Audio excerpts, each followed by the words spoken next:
हा एंट्रन्स आहे.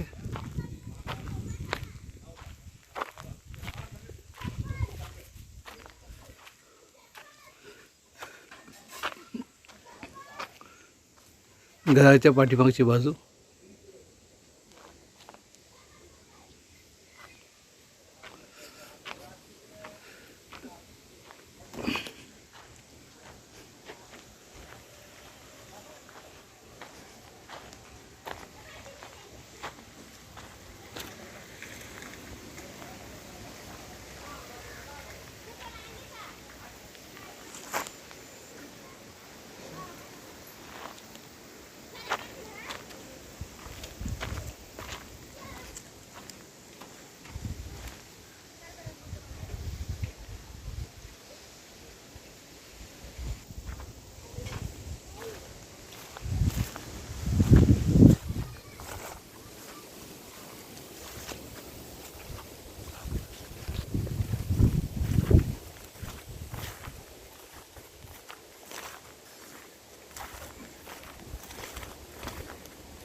इथे आपण एक खड्डा केलेला आहे खतासाठी आणि ह्याच्या पुढे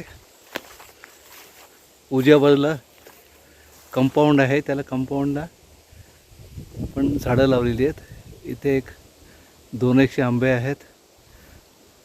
सर्वात शेवटी जे उभी झाडं दिसत आहेत इथे उजवीकडे वॉल कंपाऊंड आहे.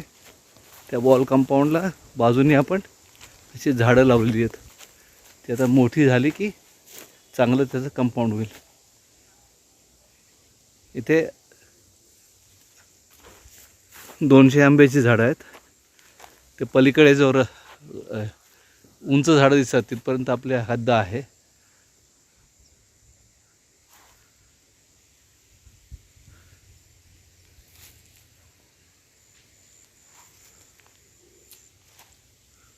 ह्या भागामध्ये आपण पूर्ण आंबे लावलेले आहेत आणि डावीकडे इथे बोरवेल आहे.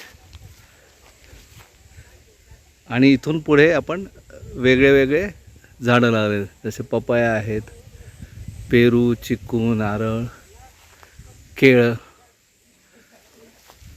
आणि हे घराच्या रस्त्यापर्यंत हे असे वेगवेगळे प्रकारचे झाडं लावलेली आहेत.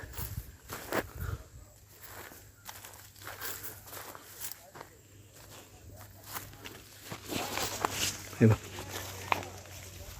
पपया,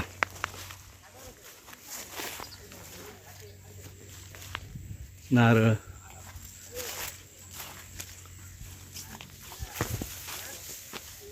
या भागामध्ये आपण भाजीपाला करतो.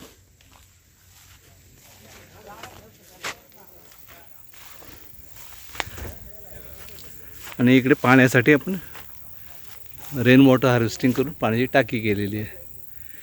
त्याच्यानंतर ते कोपऱ्यापर्यंत आपलं आहे.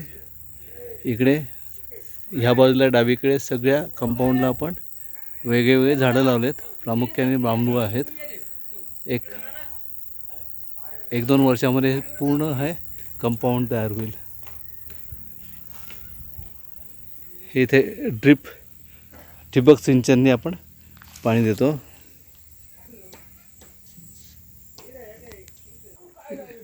ही घराची मागची बाजू आहे. आळू लावलेला आहे, झाडं आहेत. त्याच्यानंतर घराच्या बाजूला असं थोडंसं वॉकेबल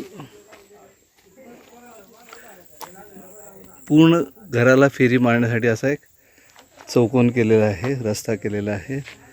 आणि इथे मग पुढे रस्ता आहे. तर ही घराची पाठीमागची बाजू आणि ही गेट जवळची बाजू. तर हा जो चौकोन आहे ह्या चौकोनामध्ये अजून एक खोली बांधून तिथे स्वयंपाकघर करायची इच्छा आहे. हे आपलं गेट. उजव्या बाजूला समोरच्या बाजूला गुरांचा दवाखाना आहे.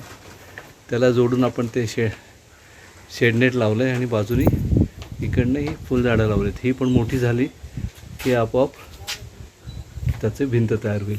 आणि ह्या बघा, या आमच्याकडे कामवाली आहेत.